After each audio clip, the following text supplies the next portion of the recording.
It's a pound for pound beatdown for Boots Ennis. Declaring your winner by TKO, he's still undefeated, and the new unified WBA and WBO super welterweight champion of the world, Jaron Boots Ennis. Everybody involved with the making of this fight said this fight does not happen unless you are the one that's pushing for it. Instead, you're jumping right in with the man that people believe is one of the top fighters in any weight class and all the boxes. The question I have is why? Why were you so insistent on making this fight happen? So it's a unification fight. That was a legacy fight. I had to say yes. If I was gonna say yes, I would have hung up the gloves. You know, that was only two options: either hang up the gloves or take that fight. What do you think you do better than him? I think like I said before, I think he's a solid fighter. You know, a good fighter.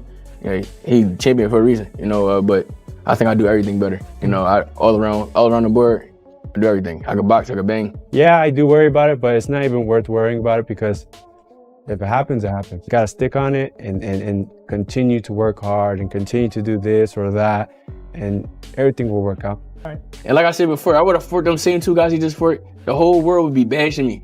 Yeah. For sure. That's how you know I'm at a different level. And I'm gonna show him there's really levels to this boxing game. Like I said, yeah, a solid fighter for sure. Getting better, but I'm just be too much. The 154 pounds division is getting more exciting as talk of a major fight between Jaron Boots Ennis and unified champion Sebastian Fundora continues to grow. Boxing trainer and analyst Greg Hackett gave his thoughts on the possible matchup and suggested that Fundora may still need to mentally prepare for the serious danger Ennis would bring. According to Hackett, stepping into the ring with a fighter as skilled as Boots could force the tall champion to fully accept the challenge and feel ready for what could be one of the toughest fights of his career. At 154, I think it's going to happen at 60. Why? I don't think Fundora wants that trouble at 54. You know what I'm saying? I don't think he's so sure of himself. I think it's going to take him a couple years mentally to be really sure of himself. He talk a good game. He do. When he do his interviews, he talk a hell of a game. 30 seconds, he talk a hell of a game, but I don't think this is just me off of my observation. I don't think he's pleased with himself just yet to say he's going to fight Boots after this. Chris Algieri considers Sebastian Fundora one of the toughest fighters in the division to figure out right now. He highlighted Fundora's huge physical size while also pointing out how much the champion has developed since his bout with Brian Mendoza. Algieri explained that Fundora now fights with more discipline, uses his jab more effectively, and stays away from needless exchanges. These changes have made him a much more complete fighter and could turn him into one of the most difficult challenges available in the 154 pounds division. He's so long and he's getting better. He's improving. He's learning how to use his size. He's using his jab. He's being more disciplined. He's not taking risks like he used to. Talk about a guy who used to allow people to hit him and then has figured out that you shouldn't do that at the highest level in that Brian Mendoza fight. But since then, he's been very, very good. So, yeah, I can understand why people would see him as the final guy because, again, with those physical advantages and the way that he's getting better. Tim Bradley Jr. also called Sebastian Fundora a very tough opponent at this point in his career. Bradley believes some contenders may be unwilling to face him while the champion continues performing at such a high level. Instead, they could choose to wait and see if Fundora eventually begins to slow down. That kind of hesitation shows just how much respect the tall champion has built throughout the division. That man is from around my way. He's from around my way. He from the valley. I got none but respect for Fundora.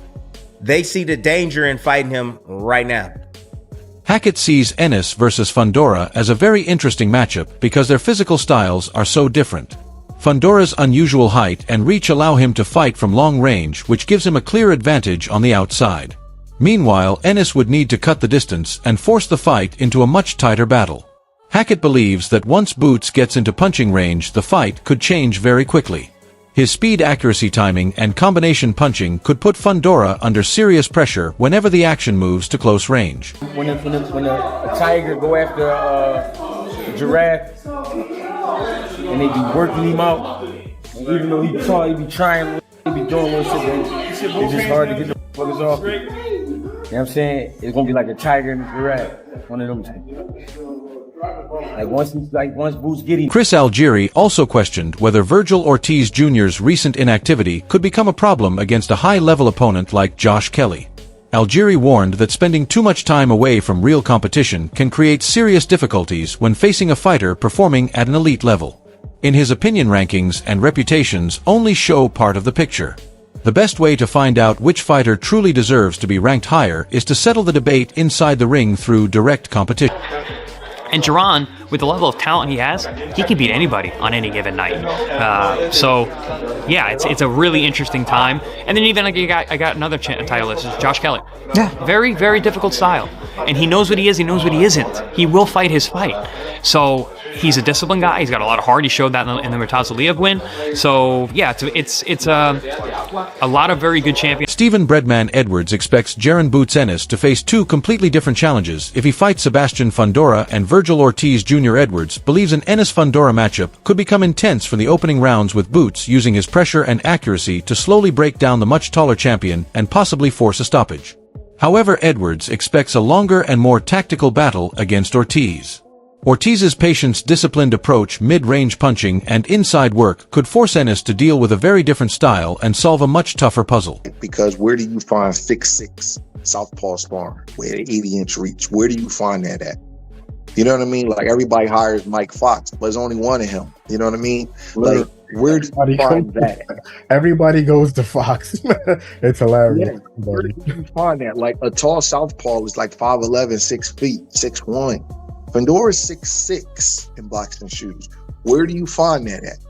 With a jab, with an uppercut, with a hook. He's mean, he's battle tested, great conditioning, and he's improving in front of our eyes. So that might be, you know what I mean? The fact is, Virgil was right-handed, about 5'9", 5'10". You could find 20 sparring partners. They may not be better than him, but they can give you what he gives you. It's hard to find something for Fundora. You have to get heavyweights or cruiserweights to spar you, literally, because junior middleweights and middleweights don't walk around at 6'6". Like I said, there's only one Mike Fox. So I just think that for whatever reason, this is the way my mind is viewing it, that Boots and Fundora is an early round shootout. I think that Boots, it looks like Hagler versus Hearns, and Boots gets him early. Not easy, but early. I think that Virgil and Boots go longer. I think that Virgil is a little bit more talented than Fundora. I think Boots beat Virgil because he has a better jab and can kind of score too many points with his straight punches, and Virgil marks up. And Boots is he's constant with his attack. Virgil marks up, he swells up, he bleeds all over the place. I think that will play a factor. Breadman also warned that Ennis cannot afford to get careless during exchanges with Ortiz. Ortiz usually keeps a tight guard and answers with short, sharp combinations instead of leaving openings for his opponent. This could give him chances to counter whenever Boots gets too aggressive or lets his combinations become too wide. Although Edwards still favors Ennis in the matchup, he believes the mid-range exchanges would be the most dangerous part of the fight for Boots. He doesn't drop his hands, he throws his punches right from where they're at, and he throws short, quick hooks and uppercuts, and he's kind of even-handed. And I think that would be, Boots will have to be on his game, because Boots likes it. Even though Boots could play with Virgil and do fancy stuff from the outside and use his speed, at some point, Boots is going to back Virgil up, try to back him up, start beating his body and working in the mid-range and the inside, because that's where he likes it. That's how he sees a fight. You can't fault a person for seeing a fight the way they see a fight, but that's where Virgil likes it also. And I think that in there, that Boots will have to be really, really sharp, because although Boots is more talented than me, to me, I think sometimes Boots, right in those ranges, he drops his hands a little bit and kind of wings his shot sometimes. And Virgil is a little bit more tighter and shorter right there. I think that will be the one area that Boots will have to be careful with Virgil if they're exchanging. Like, let's say they're exchanging hooks, and Boots throws one of his winging type of hooks, and Virgil just sit on one, boom, and turn it right over. I think that will be right there, where Boots could possibly have some trouble. So I think that he will have to be more careful with Virgil. With Fundora, the game plan is a little bit easier, because He's so tall. He got to just, you know what I mean? He got to dog him. He gonna have to dog him.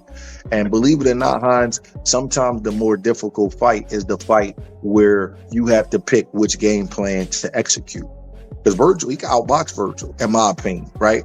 But somebody else may say, you know what? Virgil's a come forward fighter. If Boots pushes him back, then the fight's over with. That's another way of looking at it. If Ennis and Fundora eventually meet in the ring, Greg Hackett expects Boots to gradually take control and then break the champion down in the later rounds.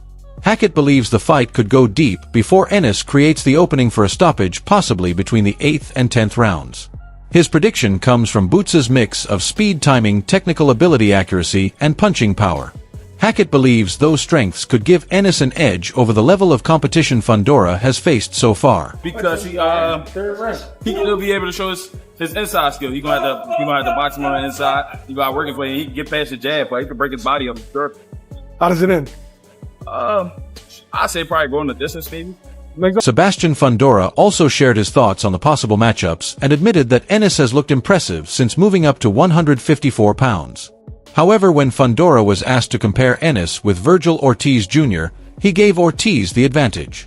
Fundora believes the difficult third-round Ennis had against Karen Chikadzian exposed weaknesses that another top-level fighter could potentially target. Even with that view, Fundora still expects either matchup to provide plenty of action for boxing fans. The top of your division. After you, who do you feel is like the guy in your division? I guess Ennis. Ennis with his last win, you know, I mean, he looked good. He looked good doing his thing. He looked like he had fun as well. So it's nice to see I mean, he's been a champion before, but a fresh face in 154. Okay, all right. And then say the talks you go through with Boots and Virgil. Who do you got in the fight? I favor Virgil. I mean, we saw that third round. That was enough for me to see what I needed to see, but Tim Bradley Jr. remains extremely confident in Ennis if a fight with Virgil Ortiz Jr. eventually happens. Bradley believes Boots could dominate Ortiz in a similar way to his performance against Xander Zayas. He argued that Zayas lacked the combination of elite speed, power, and overall skill needed to seriously threaten Ennis. Bradley also explained that Boots was willing to trade early because he wanted to see what his opponent could bring before making the right adjustments and taking control of the fight.